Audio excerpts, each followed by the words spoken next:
Bien, je vous remercie tous d'être venus pour cette première conférence sur les origines du Coran, conférence organisée sous les auspices des chairs des professeurs Laurence Tardieu et Weinstein du Collège de France.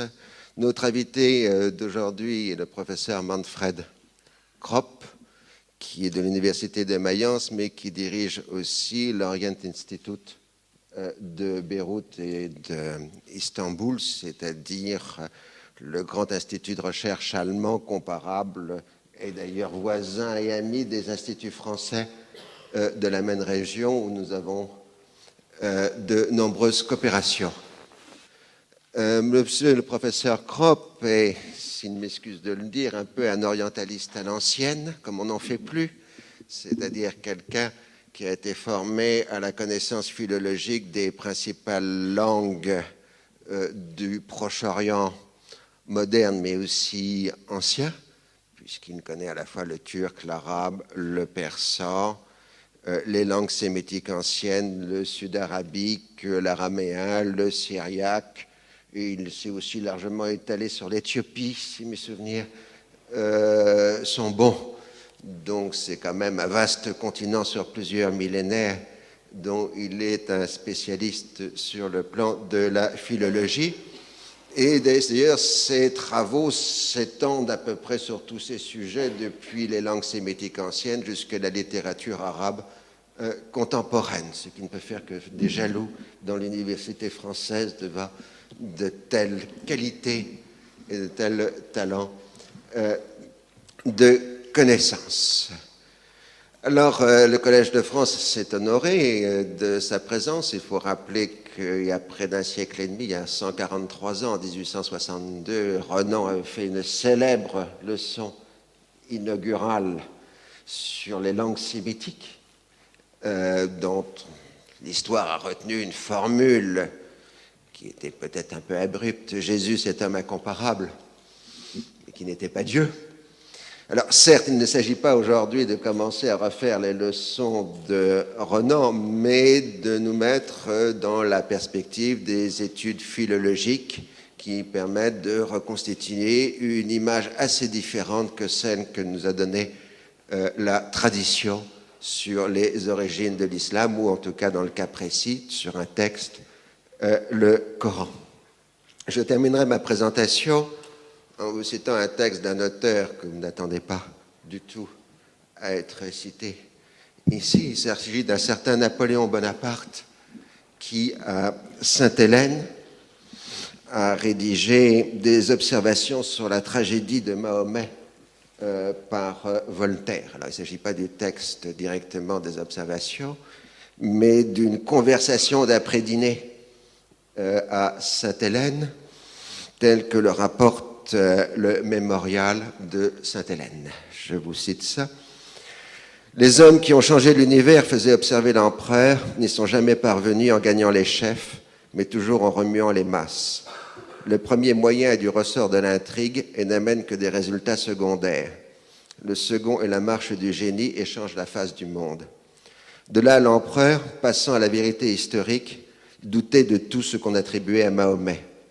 Il en aura été sans doute de lui comme de tous les chefs de secte, disait-il. Le Coran, ayant été fait 30 ans après lui, aura consacré bien des mensonges. Alors l'empire du prophète, sa doctrine, sa mission étaient déjà bien fondés, accomplis. On a dû parler en conséquence. Néanmoins, il reste encore à expliquer comment l'événement prodigieux dont nous sommes certains, la conquête du monde, a pu s'opérer en si peu de temps, 50, 100, 60 ans ont suffi. Par qui a-t-elle été opérée? Par des peuplades du désert, peu nombreuses, ignorantes, nous dit-on, mal aguerries, sans discipline, sans système. Et pourtant, elles agissaient contre le monde civilisé, riche de tant de moyens. Ici, le fanatisme ne saurait suffire, car il a fallu le temps de se créer lui-même, et la carrière de Mahomet n'a duré que 13 ans. L'empereur pensait qu'indépendamment des circonstances fortuites qui amènent parfois les prodiges, il fallait encore qu'il y eût ici en arrière quelque chose que nous ignorons, que l'Europe avait sans doute succombé sous les résultats de quelques causes premières qui nous demeuraient cachées, que peut-être ces peuples surgis tout à coup du fond des déserts avaient eu chez eux de longues guerres civiles, parmi lesquelles s'étaient formés de grands caractères, de grands talents, des impulsions irrésistibles ou quelque autre cause de cette nature. Donc, c'est un peu ces causes de cette nature, mon cher Manfred, que tu vas commencer à exprimer dans cette première séance. Je te cède la parole. Merci bien, cher ami et collègue Henri, pour cette introduction d'une part pertinente, d'autre part plus que flattante. Merci aux trois collègues qui m'ont invité ici,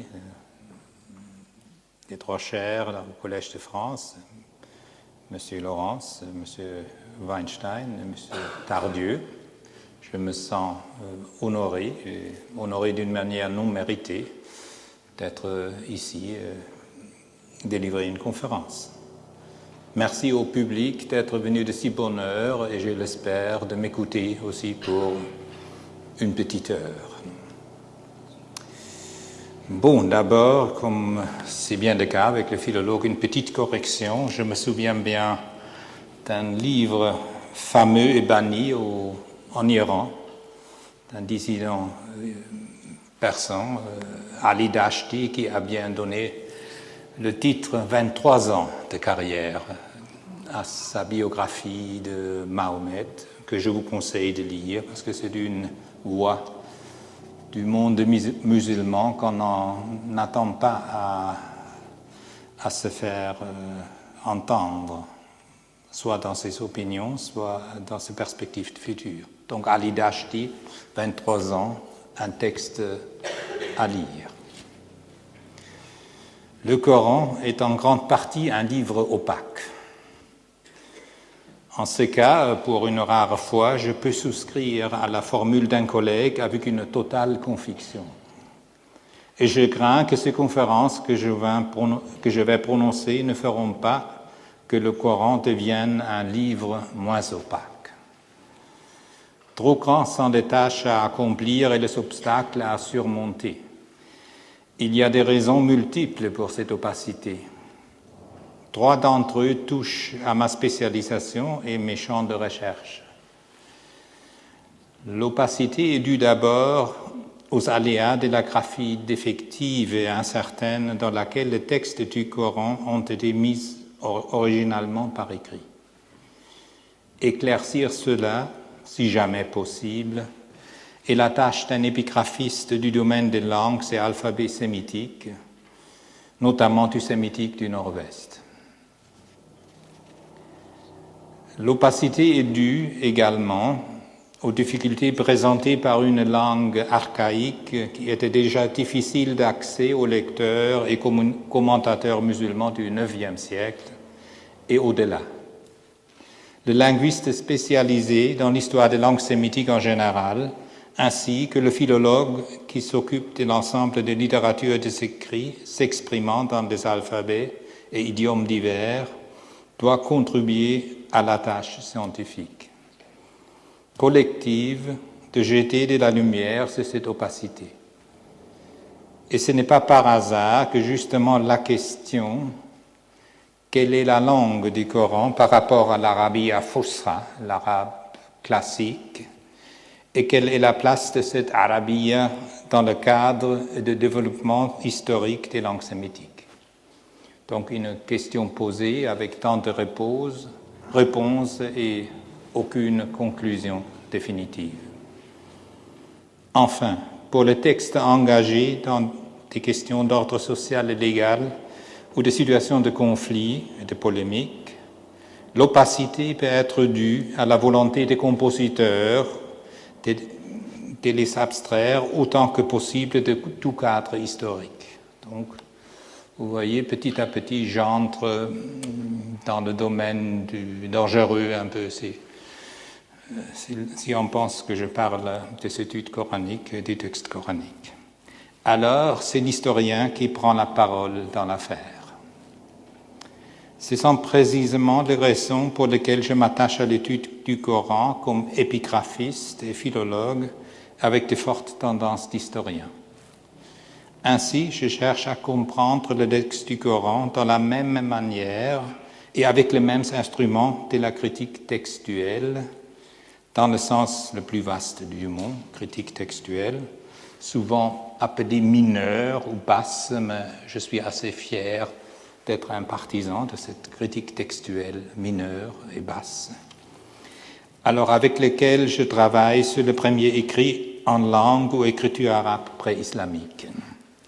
Vous allez voir les inscriptions d'Ain Abada et de Nemara et Qaryat al-Faw et quelques graffitis de Negev à la fin de ma conférence.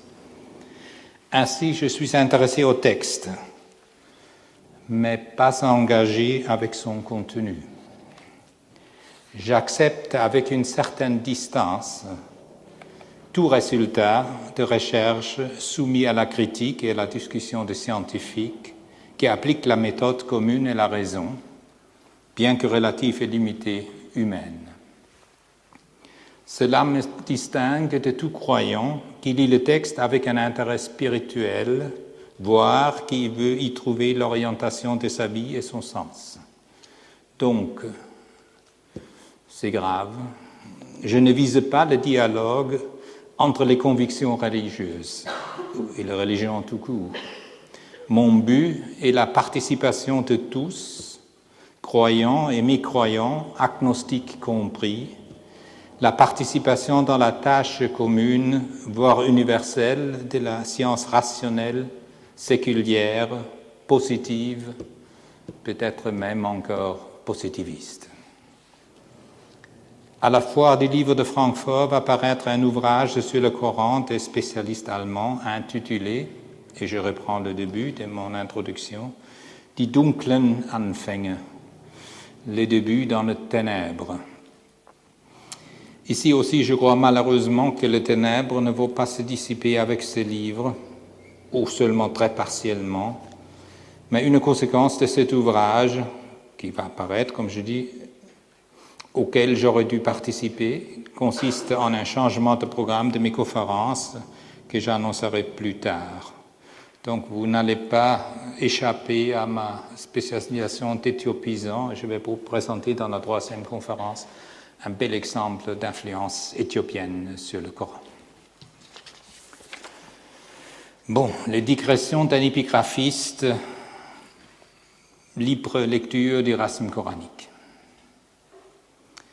Un des faits très surprenants des études islamiques en Occident est l'absence d'une édition historico-critique du Coran.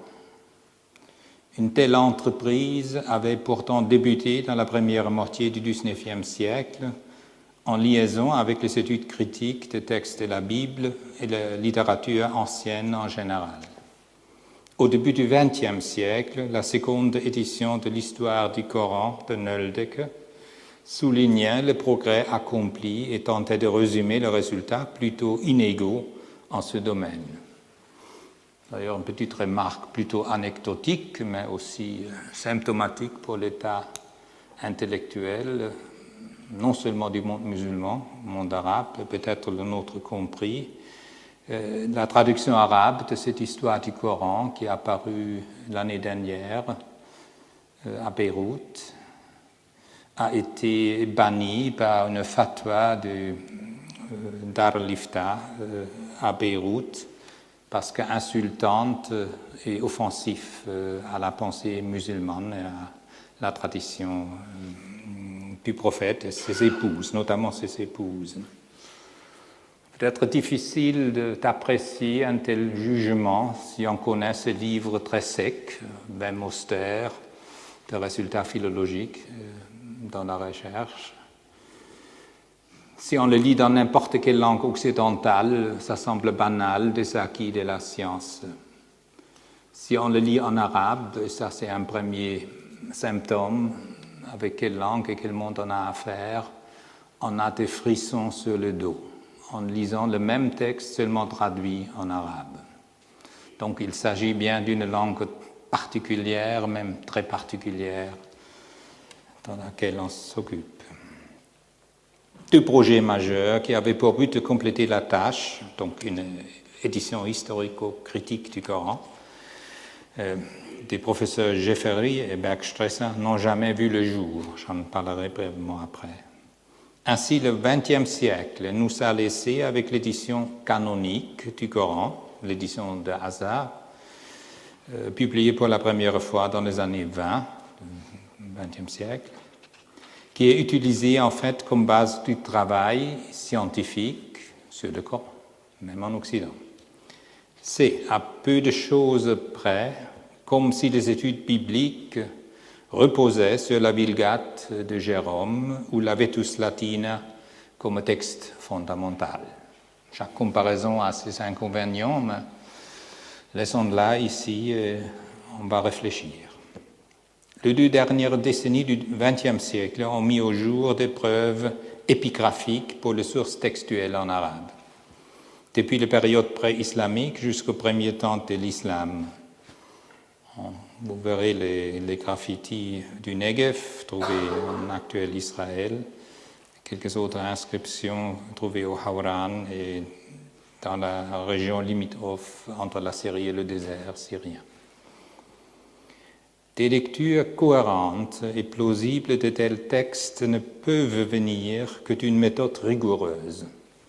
Réfléchir au contexte et au parallèle, faire des comparaisons avec d'autres langues sémitiques et avec les textes similaires qui y sont attestés. Donc, banalité d'épigraphie, philologie et linguistique, je dirais. Si quelqu'un, habité par un tel état d'esprit épigraphique, se tourne à nouveau vers le premier manuscrit de texte coranique, il ne peut que s'interroger au sujet de l'exactitude des lectures canoniques. Donc l'exactitude des lectures canoniques reçues dans le monde musulman, malgré ces divergences et séparations, confessions entre chiites, sunnites et dans d'autres tendances, ils sont assez d'accord sur la lecture canonique de leur texte fondamental. L'épigraphiste sera naturellement tenté de lire ces manuscrits dans l'écriture hijazi, qui précède même l'ancien Koufi, avec une méthode critique similaire pour aboutir à une lecture cohérente, plausible et non contradictoire. Mais en recherchant de telles lectures, il commencera inévitablement à ressentir un certain malaise. Les lectures canoniques et leurs variantes attestées par milliers, réunies maintenant dans un grand mu'ajam al-qira'at, donc un grand lexique de variantes de lecture attestées dans la tradition classique. Donc en lisant de telles variantes qui ne représentent en réalité pas la rivalité entre les versions concurrentes d'une tradition orale, mais plus que le travail des épigraphistes sur un racème donné. Peut-être sans tout le bagage scientifique des temps modernes, mais avec plus de fantaisie et d'intuition, peut-être plus d'intérêt, engagement et passion. Donc c'est un premier fait que je vais insister contre l'opinion de bonne partie de mes collègues en Occident, et surtout avec une opposition farouche du monde musulman même. Tout ce qu'on voit dans la variante canonique, c'est déjà le travail des philologues, travail sur un texte qu'on cherche à déchiffrer, à lui donner un sens. Il n'y a point de trace d'une tradition orale authentique. Presque blasphémie pour quelqu'un qui connaît le dogme. Parvenu à ce point, le représentant d'une science positive et séculière pourrait céder à la tentation et s'embarquer dans une expérimentation intellectuelle. Commençons avec des mots ou des passages problématiques, donc problématiques même à la tradition musulmane, qu'il sait guère expliquer.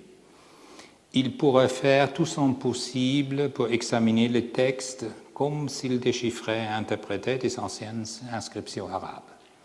Donc c'est mon point de départ. Je cherche à me débarrasser de tout ce que j'ai appris dans mes cours d'islamologie, dans mes lectures du Coran. Je cherche à oublier dans la mesure du possible, et je me trouve devant une inscription arabe inconnue.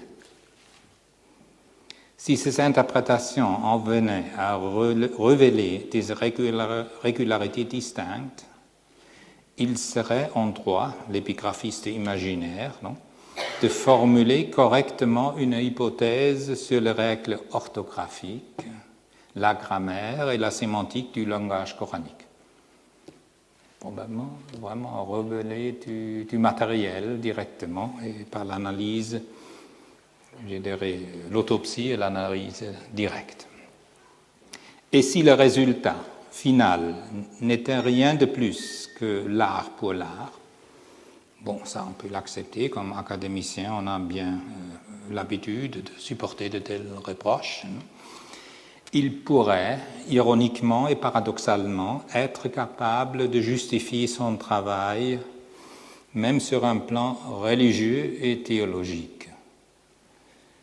Si l'on croit, j'insiste bien, si l'on croit que ce texte est la parole divine éternelle, alors même cette nouvelle interprétation est nouvelle et inattendue pour l'esprit, la raison et le savoir des hommes a dû être voulu par lui, Dieu, le Créateur, comme étant légitime et possible dans l'éternité du temps.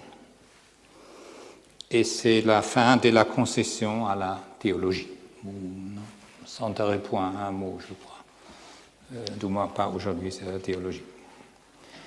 Dans tous les cas, les digressions des épigraphistes sont la pierre angulaire à partir desquelles pourra se construire, espérant que cela voit le jour au cours du XXIe siècle, une édition historico-critique du Coran.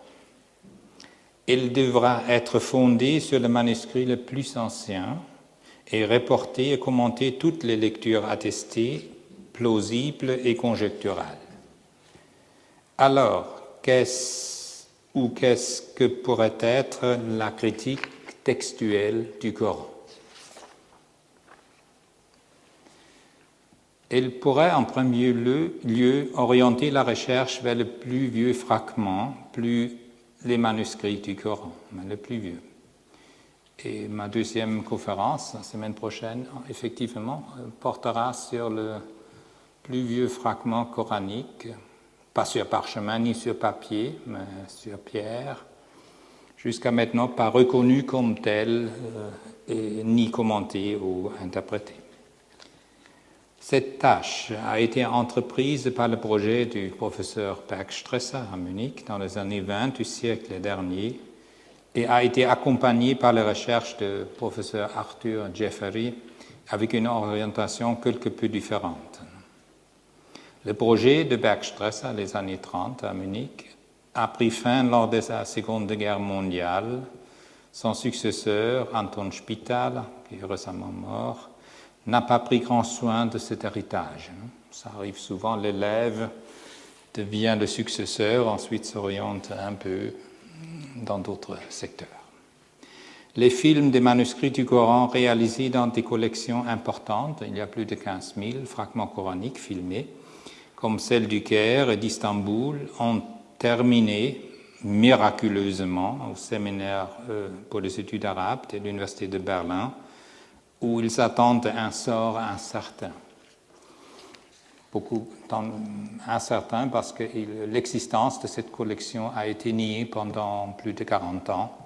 Il y avait la rumeur qui courait que tout a été brûlé dans le dernier jour de la guerre mondiale à Munich. Donc, la science a même offert de temps en temps des romans policiers. Il y a en fait deux projets maintenant qui font avancer la connaissance des versions coraniques anciennes.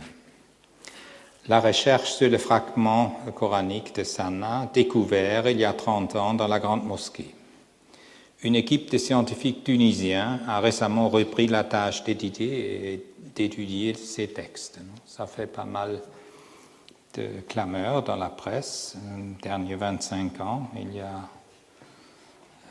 des résultats sensationnels annoncés sans grande preuve jusqu'à maintenant. Ça aussi, c'est un roman policier en soi. Mais on apprend de plus en plus que s'occuper du texte coranique, surtout sur ses témoins les plus anciens, est toujours affaire particulière, pour ne pas dire dangereuse. Un de ses collègues tunisiens, par exemple, a dû s'exilier en Angleterre il y a un an, juste à cause de ses recherches peut-être trop poussées sur ces fragments. À ce qu'il semble, le projet dont je dois parler a eu la permission de publier une édition facsimilée de plus importantes pièces, environ 6000, de Sanna. Donc, je vais parler maintenant de l'édition facsimilée des Corans anciens, entreprise par François Desroches, éminent collègue, spécialiste en calligraphie et manuscrits arabes, Bibliothèque nationale, ici à Paris, du professeur italien Sergio Noia Noseda. À ce jour, 3 volumes de 2 manuscrits de la Bibliothèque nationale et de la British Library ont été publiés. Aucun d'eux n'est malheureusement complet. Ça veut dire malheureusement complet. Ni le manuscrit lui-même porte un texte complet du Coran, ni l'édition a été complétée. Surtout le manuscrit de Londres, on attend depuis longtemps le 2e volume. Bon, ça, dans ce cas-là, c'est peut-être pas de raison de danger ou d'opportunité, c'est raison d'argent, tout simplement, parce que ce sont des entreprises fort coûteuses, et même pour le public, un volume de ces Corans facsimilés va vous coûter bien et belle, je crois, $1 200. Donc, il y a des raisons très, très concrètes et banales, c'est sûr. Cependant, ce qui devient déjà évident à ce premier stade de recherche sur le fragment, c'est qu'on aurait dû faire depuis des centaines ans dans la science occidentale, qu'on n'a pas fait, pour des raisons évidentes et non évidentes.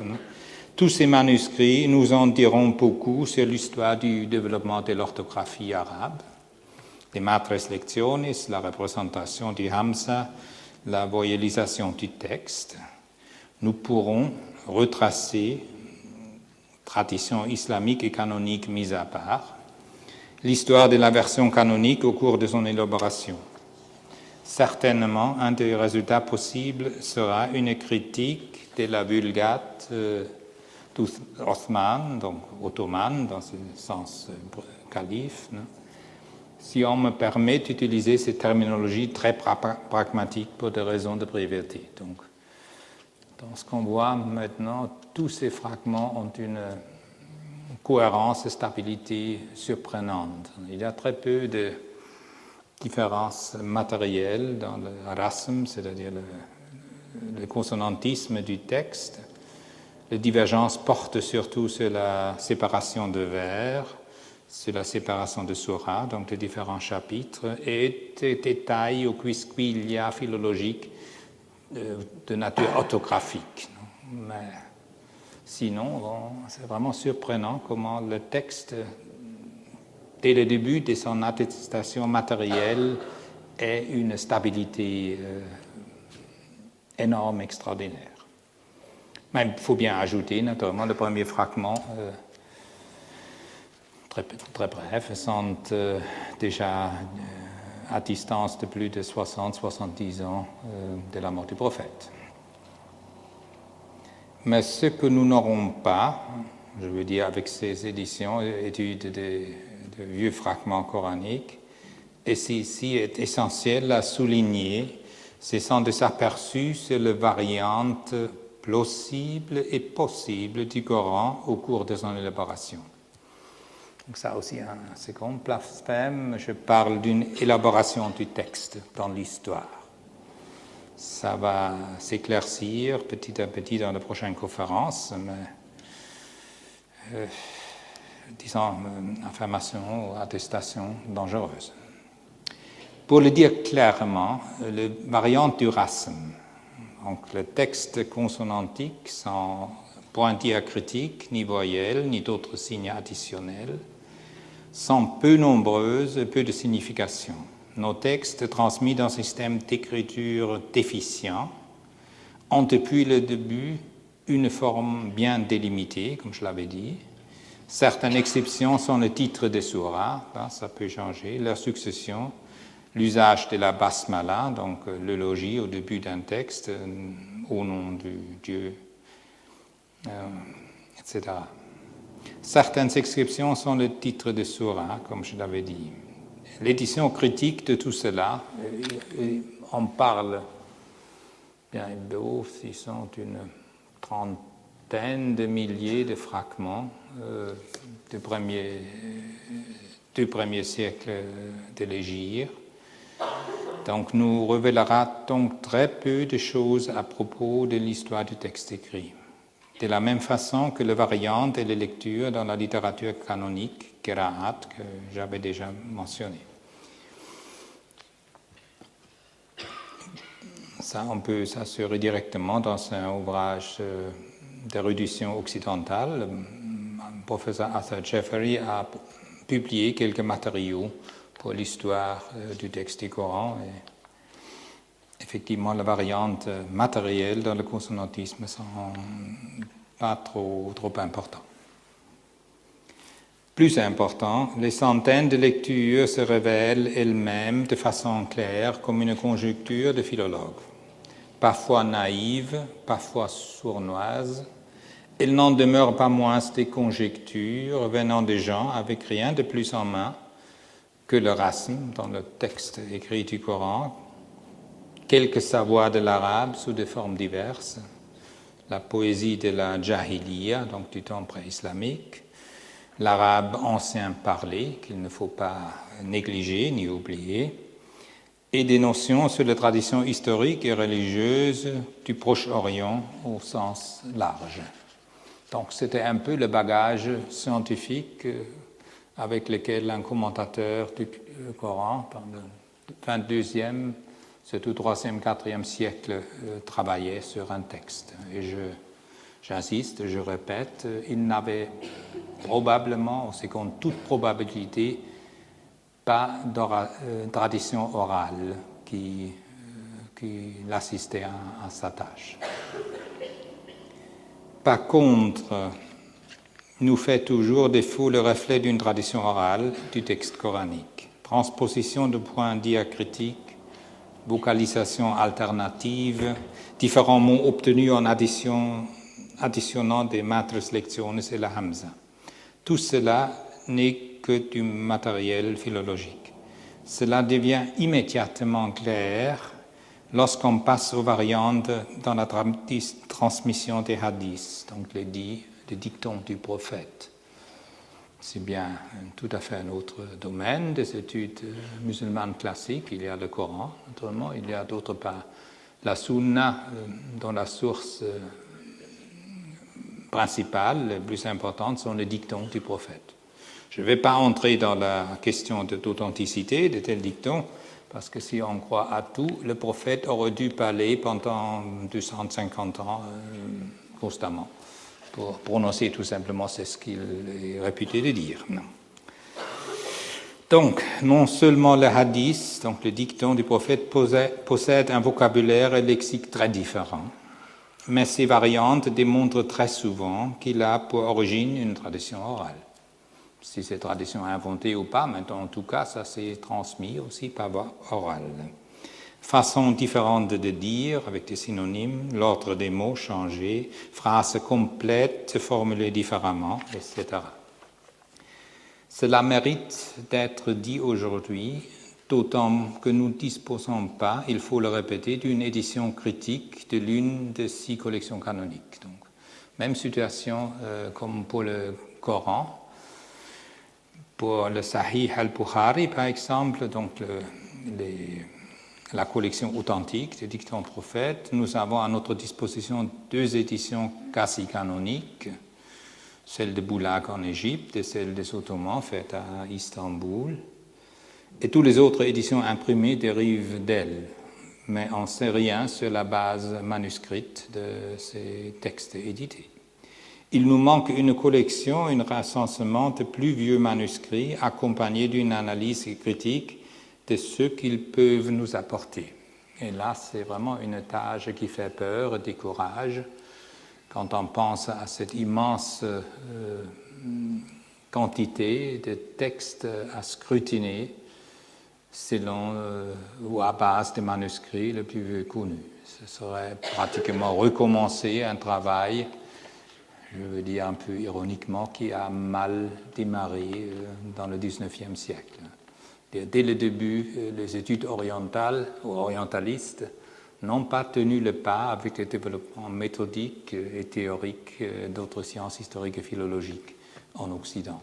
Malheureusement, c'est le cas et aujourd'hui, on peut naturellement essayer à s'accrocher aux théories les plus avancées postmodernes quand on abat la base matérielle, comme les autres disciplines, dans la propre discipline, c'est tout un peu des châteaux bâtis sur le sable. Ça peut s'écrouler d'un moment à l'autre.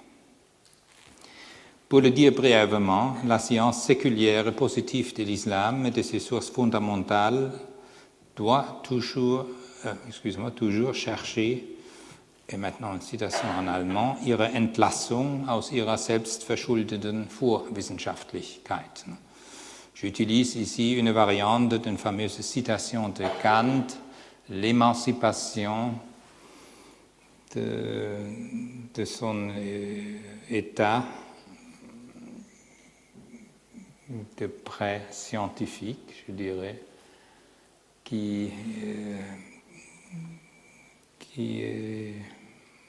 dont on est responsable soi-même. Donc l'allemand, traduire l'allemand à l'instant, c'est un peu difficile.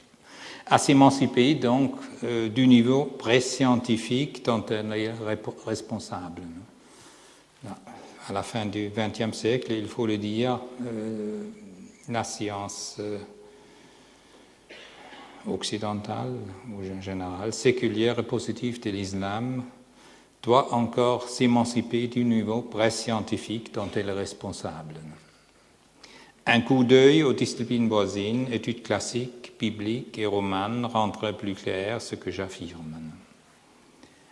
De même que Rudi Parret, fameux traducteur du Coran en allemand, a écarté toute traduction du Coran à sa disposition quand il décida de produire sa propre traduction, d'ailleurs totalement illisible, un bel produit de savoir académique allemand, touffu mais totalement illisible. De même, un chercheur dans le domaine de la critique positive et séculière du texte doit écarter la tradition musulmane quand il se lance dans une telle entreprise. Il doit considérer le rasm coranique comme s'il s'agissait d'une inscription arabe pré-islamique ou des graffitos et l'approcher comme il ferait d'autres textes. Ainsi, une critique textuelle du Coran signifie dans son sens réel et spécifique questionner le rasm, donc questionner ce qui est écrit dans ce système d'écriture déficient du texte coranique et chercher les lectures alternatives possibles. Cela ne mènera pas à des millions de lectures, selon une remarque d'un collègue allemand, de même que les inscriptions graffiti ne donnent pas lieu à des légions de signification. Mais en revanche, la cohérence séquentielle que nous essayons d'obtenir réduira naturellement le nombre d'interprétations possibles. Assurément, dans le cas du Coran, des postulats de base doivent être introduits et leur validité sera prouvée, statistiquement aussi, par le fait que le même ensemble de postulats de départ conduit à un résultat satisfaisant. On entendra de ces postulats dans la recherche d'orientation moderne et c'est bien mon but dans les 3 prochaines conférences de le rendre plausible aussi par les cas ou le nombre de cas qu'ils arrivent à expliquer. La somme de résultats de cette manière peut alors être qualifiée d'hypothèse raisonnable à propos du texte en question. Rien de plus ne peut être obtenu par une recherche de cette sorte, mais c'est déjà un résultat appréciable que la communauté scientifique pourra accepter. Un résultat qui reste vérifiable et qui peut être remis en question si de nouveaux matériaux, une nouvelle méthode apparaissent. Ainsi, pour réaliser l'objectif du travail scientifique, qui consiste à découvrir ce que l'on peut savoir sur un sujet, L'hypothèse démontrera ce qui contient le texte, certes 1500 ans après son origine, en accord avec la raison et le raisonnement humain. Cela peut, ou non, coïncider avec la tradition d'une religion sur le même sujet. Mais les croyances religieuses et les dogmes qui sont fondés précisément sur ce texte constituent un problème entièrement différent et qui n'est pas mon sujet aujourd'hui. Donc, après cette introduction assez longue, un peu théorique, j'espère de vous présenter d'une manière plus illustrative les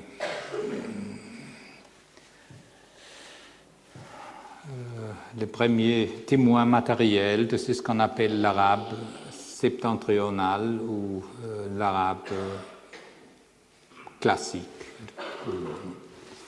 Voilà, j'ai pris un titre plutôt sensationnel aussi. J'ai appris de mes collègues qui ont publié sur le fragment de Sanna. Et je vous propose donc Magie, vantardise et dévotion, la genèse de l'arabe écrit à la lumière de cette première attestation. Un petit programme, disons un programme de voyage, c'est qu'on va faire maintenant dans les dernières 20 minutes, j'espère de manière assez rapide, sans trop commenter, parce que le commentaire linguistique sera inséré dans la deuxième conférence où je vais traiter ce plus vieux fragment du Coran. Donc c'est l'arabe dans l'ancien monde qui, où et quand, les arabes.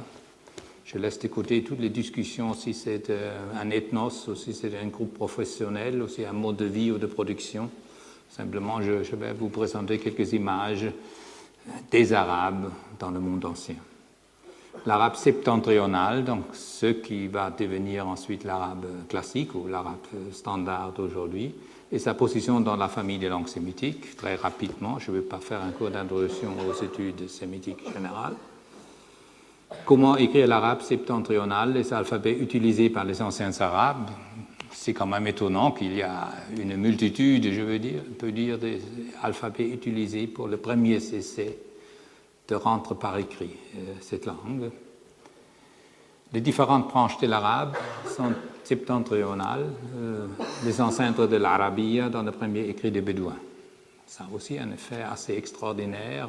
Il faut partir de l'idée que l'art d'écrire n'était pas si rare parmi les Bédouins pré-islamiques, du moins dans quelques contrées. Une connaissance rudimentaire d'un alphabet, disons l'expérience d'exprimer quelques petits concepts ou phrases, et a présupposé pour pas mal d'individus dans ces tribus pré-islamiques. Donc, le grand paragraphe 5, qui a des sous-paragraphes, l'arabe septentrional attesté dans les inscriptions pré-islamiques, la variété des alphabets et mélange de langues. C'est le point crucial, vous verrez le voir et entendre le mélange des langues, mais ce n'est pas à s'attendre autrement dans une situation linguistique du Proche-Orient ancien qui est la même du Proche-Orient moderne. Les langues ou des nombreuses langues sont en contact direct et en interaction, et l'arabe n'en fait pas exception. Changer d'une langue à l'autre parce que la magie l'exige, l'inscription d'Ain Abada, c'est jusqu'à maintenant peut-être le texte contenu le plus ancien d'une espèce d'arabe classique septentrional, bien qu'il offre des particularités dialectales aussi. Donc la plus incessante, de plus de 100 dans l'Arabie ancienne, encore un titre sensationnel, l'épitaphe de Ijlin Hofiam de Qaryat al-Faw. Qaryat al-Faw, une capitale arabe à la frontière du Yémen, en Arabie saoudite, qui était une capitale arabe avant l'islam de tribu de Kinda. Voilà, je fais une faute, je dois rentrer dans la séquence de mes choses. Voilà. Et vantardise et orgueil sans connotation religieuse, l'épitaphe de Ora Imul Qais à Ennemara, le fameux épitaphe, le linteau de basalte qui se trouve au musée du Louvre, qui est qui a été longtemps le plus ancien texte de l'arabe, a été détronisé par l'inscription d'Ain Abadan. Et ensuite, avec cela, définitivement, on entre dans le domaine des textes précurseurs islamiques ou du Coran, les premiers graffitis arabes du Negev. Bon, les Arabes anciens. Il y a une carte qui vous démontre un peu la répartition des inscriptions arabes pré-islamiques. Donc ça se passe, comme vous voyez, dans la région limitrophe de la Syrie vers le désert. Annemara se trouve au sud-est de Damas. Ain Abadan est dans le Negev et Qaryat al-Fawr bien au sud, l'autre côté du monde, de la péninsule arabe. Donc, c'est ce qu'on connaît des Arabes depuis longtemps, du moins depuis qu'ils ont domestiqué le chameau. Un cavalier arabe sur chameau dans un bas-relief assyrien du 7e siècle avant Christ. Il semble que l'image stéréotype de ce peuple ou de ce groupe social ou professionnel n'ait pas changé depuis très longtemps. Même dans une reine arabe offrant des cadeaux du même bas-relief assyrien, le fait qu'il y ait eu des reines arabes est important à noter. Elle apportait des cadeaux, toujours la marchandise la plus précieuse, notamment de chameaux de race. Ça, je vais passer assez vite, je ne vais pas vous molester avec l'arbre généalogique des langues sémitiques en détail. Je veux tout simplement vous indiquer que l'arabe se situe dans cet arbre un peu sur le même niveau que le sœur, pas trop aimé dans la même région, l'hébreu, l'araméen. C'est qu'on appelle sémitique central de la branche sémitique de l'Ouest, tandis qu'il y a une branche sémitique de l'Est, mésopotamien, morte avec la littérature cunéiforme de cet art babylonien assyrien. Et ensuite un sémitique du Sud, l'Arabie du Sud-arabe ancien, éthiopien. Il faut noter que c'est un regroupement assez moderne, pas tout à fait accepté par la communauté scientifique, parce que l'arabe, ce qu'on appelle l'arabe du Nord, septentrional, a été souvent regroupé avec le sud-arabique et l'éthiopien dans un sous-groupe. Bon. Il n'y a pas seulement des langues très différentes, il y a des alphabets très différents, parce que le peuple sémitique, ou sémitique, on se sent toujours amusé à concevoir et à fabriquer des alphabets. Tout cela a des racines communes, naturellement, mais souvent la forme à la surface a une variété extraordinaire. Donc le proto-canaanite que vous voyez ici, ce sont des inscriptions du Sinaï, qu'on place peut-être 1600 avant Christ. Elle aussi détrônée maintenant parce qu'il y a le premier vestige d'un alphabet sémitique trouvé en Égypte, près de Thèbes, qui semble quelque peu antérieur, plus ancien. Mais l'alphabet se révèle donc comme création et conséquence d'une interaction entre culture égyptienne, écriture égyptienne et, je dirais, de travailleurs passage sémitiques dans des minières égyptiennes. Donc, une histoire assez extraordinaire. Donc, là, un tableau des alphabets utilisés par des bédouins arabes dans le temps. Je ne vais pas vous commenter le tout, mais vous voyez une multitude d'alphabets régionaux et locaux utilisés par de différents peuples ou tribus pour exprimer des messages qui ne sont pas primitifs, mais très courts, souvent seulement de salut et de nom propre.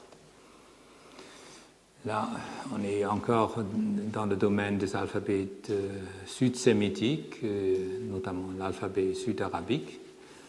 celui qui a fait un peu l'histoire du Yémen antique, sait très bien qu'une grande culture urbaine et une grande culture urbaine et une écriture monumentale existait dans le Yémen antique. Récemment, s'est ajouté une écriture en cursive que vous voyez ici.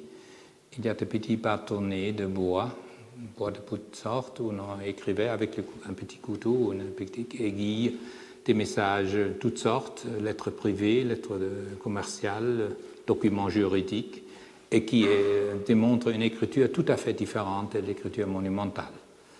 Ça n'a malheureusement pas résolu le problème de l'origine de l'écriture éthiopienne, parce que ni un ni l'autre est vraiment un candidat convenable pour cette question.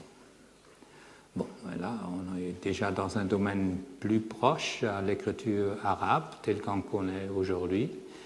Il y a les alphabets ou les formes d'alphabet nabatéens, issus de l'araméen de l'Empire, dans ces divers développements. Dans la dernière forme, sont pratiquement déjà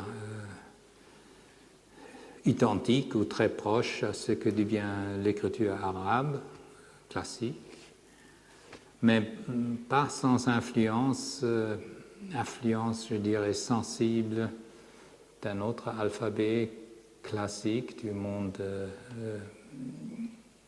de l'Orient, Proche-Orient ancien, premier siècle de chrétienne, l'alphabet syriaque.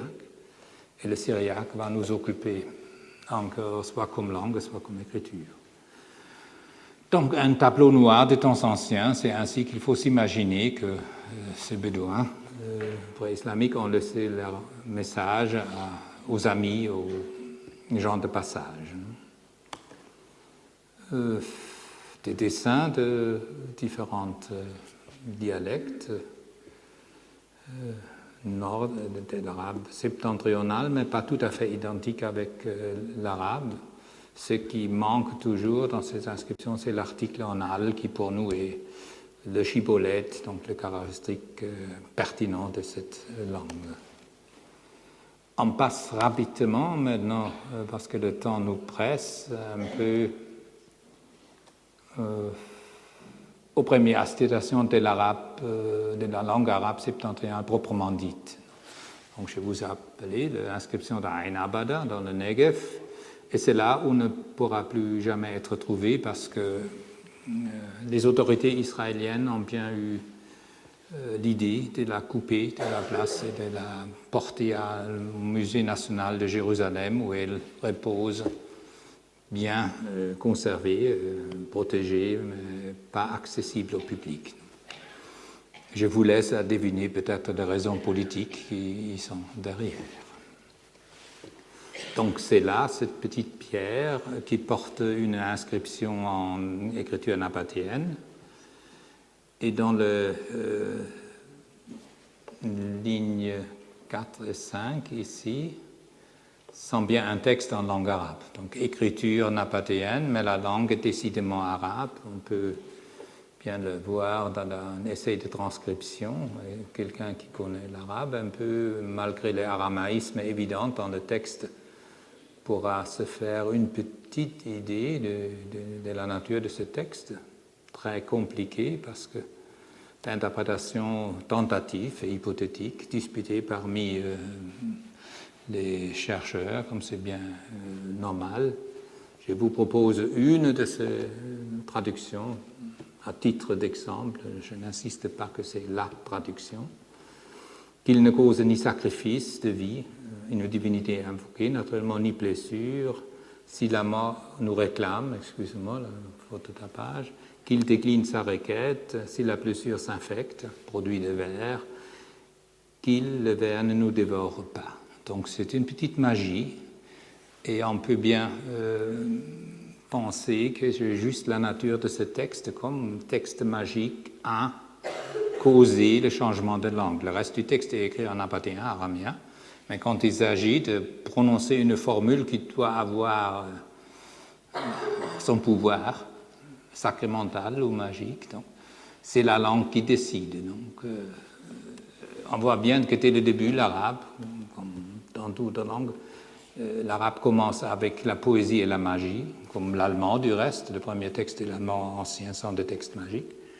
Et surtout avec un certain sens de rhétorique et de stylistique. Donc il y a des chiasmes, il y a des parallélismes dans un texte bien construit. Pour la morphologie et la syntaxe, on sent un voisinage au dialecte parlé, aux langues parlées de l'arabe. Ce n'est pas tout à fait identique avec l'arabe classique ou la fusha, mais l'esprit et le goût stylistique qui est le phénomène de toute littérature et expression arabe est présent dès les premières attestations. Donc, on change à l'autre côté du domaine linguistique arabe, à Qaryat al-Faw, je vous ai dit, près de Najran, une vieille capitale arabe, qui nous a donné un peu une idée comment les anciens arabes vivaient une fois. Ce n'est pas sans ironie que je vous le présente, mais il semble bien avoir eu le goût de la vie aussi, ces vieux arabes dans le domaine urbain. Et voilà, c'est l'épitaphe d'un certain Ijl ben Hufiam, c'est un nom propre. Petite pierre calcaire, vous voyez le fait extraordinaire de la naissance de l'arabe écrit. Dès le début, on utilise différents alphabets. Maintenant, on a l'alphabet monumental sud-arabique, une forme simple, mais prouvé par l'article en al et le lexique, plus le contenu du texte, on peut être sûr qu'il s'agit de l'arabe septentrional. Donc, une petite inscription tombale qui a causé pas mal de discussions parce que la formule littéraire y présente a été interprétée d'une manière très très diverse. Ça aussi, je le vous dirai déjà, j'ai annoncé cette recherche coranique. Je n'ai pas proposé un horaire ou un emploi du temps. Sur quelqu'une de ces inscriptions, 5 lignes, on travaille depuis 90 ans, 5 lignes, quelques cinquantaine de mots, sans savoir trouver une interprétation plus ou moins commune. Ça promet bien pour le progrès des études coraniques, c'est dans ma méthode dans le futur. Donc, ce Ijl ibn Hufiam a construit pour son frère Rababel une tombe, aussi pour lui-même, ses enfants, et sa femme et les enfants de son frère, les enfants des enfants, nobles épouses du clan de Ralwan. Ce n'est pas problématique, c'est stéréotype pour de telles inscriptions. Il plaça sous la production de divinité Kahel, La, ce qui va devenir une fois Allah dans l'arabe classique, et la Asta, resplendissant contre le puissant et le faible, c'est-à-dire contre tout le monde. Ça commence déjà avec la rhétorique et la stylistique arabe, non? C'est une belle expression per merismum. Contre tout acheteur ou lueur futur, contre toute atteinte de dommage, jusqu'à ce que le ciel est là. Voilà que les deux interprétations s'écartent notablement. Jusqu'à ce que le pleur du sang et que la terre fasse sortir de flammes. Une belle image eschatologique, ça c'est vraiment une formule jusqu'à l'éternité, jusqu'à la fin du monde. Et l'autre dit non, pas du tout, c'est beaucoup plus sobre, plus banal, jusqu'à ce que le ciel pleure incessamment. On sait toujours, l'Arabie est caractérisée par des ondées continues. Et la terre produit ou fasse pousser des herbes. Donc, vous voyez un peu comment une interprétation du même texte, si on n'a pas de tradition vivante ou orale, peut s'écarter, basée sur le travail des philologues. Les philologues ont leurs propres idées, souvent même pas trop attachés à la réalité de la vie quotidienne. On sait très bien que les philologues peuvent s'écarter aussi de manière très, très radicale, mais qu'est-ce qu'on peut faire? S'il n'y a pas quelqu'un qui peut nous dire ce que ce texte, une fois, voulait transmettre à ses lecteurs, on n'a pas d'autre possibilité. Donc, je reviens au Negev, non, excusez-moi, près de Damas, c'est le linteau de Nemara. Une petite ironie, je m'excuse auprès de mes collègues français. Avant qu'il ne soit brisé lors de son transport à Paris, c'est-à-dire du musée du Louvre au musée du monde arabe où il a été exposé, malheureusement la grue avait un effet, c'est tombé, ça s'est brisé en deux, mais vous voyez encore la photo de la pierre intacte. Intacte pour ainsi dire, parce que le matériel en basalte très, très rude ne se prête pas à être inscrit. Donc, les difficultés de cette inscription sont énormes, pour ne pas dire plus. C'est le dernier dessin de Christian Robin, un éminent collègue à Paris, et des remous qu'ils ont fait après la cassure de la pierre. C'est belle une inscription en écriture nabatéenne, mais en langue arabe. Quelques aramaïsmes, on va le voir, mais c'est bien une langue arabe. Ce serait un essai de le transcrire en arabe plus en courant, moderne. Je ne vais pas vous le dire en tout détail, parce que là, que c'est un texte pas sans problème est évident quand on voit les différentes étapes d'une interprétation possible, et surtout, oh là, ça c'était encore une présentation en anglaise, je m'en excuse, il faut la passer. C'était plutôt une petite ironie pour démontrer à mes collègues ce qui n'est pas sûr dans l'interprétation de cette petite inscription de Nemara. Donc, on va le faire vite parce que le français vous dit plus. Vous voyez, on s'amuse avec ces nouveaux instruments utiles, et surtout si on peut vexer un peu les autres qui participent dans la discussion. Voilà. Mais je vais vous présenter là. Voilà. J'ai essayé de faire quelque chose en français pour vous, et tout ce qui est écrit en cursif en rouge sont les principaux passages discutés. On n'est pas d'accord. Après 90 ans de recherche sur ce petit texte, écriture, on n'est pas encore d'accord sur la lecture de cette interprétation. Donc, soit lecture matérielle, des mots ou des lettres, sans un certain, soit naturellement la traduction et l'interprétation. Ceci est le tombeau d'Imrul Qais ibn Amr, roi, ou bien de tous les Arabes, ou de toute l'Arabie, qui est une région à l'ouest de la terre sédentaire en Mésopotamie, c'est bien autre chose, ou bien qui est le roi parfait et complet, non? Malik al-Arab kullu, c'est-à-dire tout un roi des Arabes. Personne ne peut nous lire cela, on peut nous dire ça, je voulais dire cela. Malheureusement, l'auteur, les scribes ont disparu sans laisser de traces. On est là avec une pièce de pierre et l'écriture là-dessus.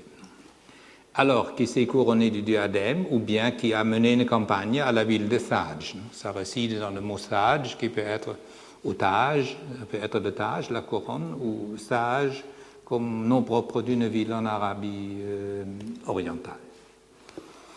Il régna sur les tribus d'Ast et de Nisa, il fait la guerre aux Massides jusqu'à ce qu'il jeta sa lance de fer sur la porte Najran. Je vous fais noter aussi un peu le goût de la vantardise, l'orgueil. On s'exprime avec des paroles choisies et bien construites dès le début, comme je vous dis. Alors là, c'est la ville de Shama, ou bien roi de Maad, ou bien une nouvelle phrase commence, et il régna aussi sur le Maad. Un est contredit par la règle orthographique, je ne peux pas l'expliquer en détail. L'autre est une tournure assez maladroite dans le texte lui-même, parce qu'il a parlé déjà en avant sur quelle tribu il régnait. Maintenant, il ajoute quelque chose maladroitement à la fin. Donc, le principe styliste prévaut, ou bien une règle de l'orthographe. À vous de décider ce qui est plus important pour l'internaute. Et il confia à ses fils le règne sur les communautés sédentaires, et maintenant ça devient plus grave. Il y en a qui disent, quand il en avait l'autorité de la part des Persans byzantins, Donc, les deux empires de l'époque sont bien présents dans cette inscription d'un roi arabe. Et il y a d'autres qui disent ce roi arabe, glorieux et orgueilleux, n'a pas besoin ni de Byzance ni de Rome. Et on peut dire de cela, ils furent consolidés et à jamais. Le rasm, je reviens maintenant aux études coraniques, le rasm permet les deux. Enfin, à vous de décider, ou si vous avez des critères de le faire. Alors, aucun roi lui fut égal, belle vantardise, jusqu'à sa mort en prospérité. C'est Kasloul de l'an 223. Donc ça, c'est une fois, c'est unanime, on accepte la datation est acceptée universellement. Chose extraordinaire, donc c'est le 7 décembre 3028 de notre ère. Bon. Et maintenant, pour finir, je rentre déjà dans le domaine de ma seconde conférence, Invoquer Dieu, le premier graffiti arabe du Negev. Voilà, c'est là un peu l'aspect de plus de 800 graffitis relevés jusqu'à maintenant, mais il y aura sans doute, si on fait des recherches approfondies, beaucoup plus. Écriture arabe, sans doute, très similaire à l'écriture hijazi, du premier fragment coranique. Et si on va au texte, il y a des formules coraniques avant la lettre, mais pas des citations littérales. C'est juste le fait sur lequel je vais insister dans la lecture la semaine prochaine. Il y a une atmosphère, disons, littéraire et linguistique coranique. On sent le parfum de quelque chose qu'on connaît, ensuite dans sa forme classique et canonique de le Coran. Mais ce sont des allusions, c'est le parfum seulement. Il faut, c'est-à-dire le problème principal est de décider est-ce que ce sont des citations libres, enfin quelqu'un qui connaît un peu le texte qu'il a cité sans se préoccuper de la lettre, ainsi, ou des compositions, des collations de phrases coraniques, ou bien est-ce que c'est le réflexe d'une atmosphère religieuse et intellectuelle avec tant de logias, tant de dictons qui couraient parmi les gens, dans certains cercles religieux ou sectaires, dont la collection et la rédaction canonique du Coran a puisé et a canonisé un choix et une forme. Et c'est juste la question avec laquelle je vais commencer la semaine prochaine et chercher de la traiter avec le fragment coranique promis du 1er siècle de l'Hégire. Et merci bien.